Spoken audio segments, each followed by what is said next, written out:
আমরা মাননীয় প্রধান উপদেষ্টার পদত্যাগ চাইনি, এখনো চাই না। আমরা গণতন্ত্র চাই, আমরা সাংবিধানিক অধিকার চাই, গণতান্ত্রিক অধিকার ফিরে পেতে চাই। সেই জন্য আমরা বারবার নির্বাচনের তাগিদ দিচ্ছি। এই কথা আমরা এখানে বলছি না, এটা আমাদের দায়িত্ব। আমরা মাননীয় প্রধান উপদেষ্টার পদত্যাগ চাইনি, এখনো চাই না। কিন্তু ওনার কাছে আমরা একটা রোডম্যাপ দাবি করেছিলাম।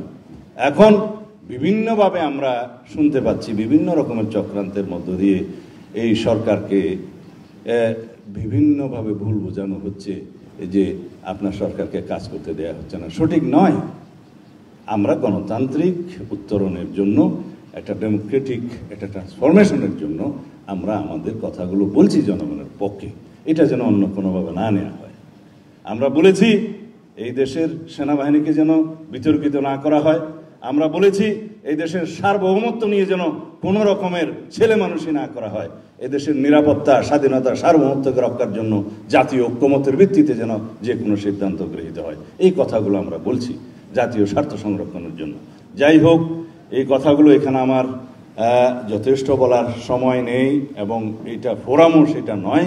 আমি শুধু আহ্বান করব, আপনারা আলেম সমাজ দ্বিধা বিভক্ত থাকবেন না, বহুধা বিভক্ত থাকবেন না।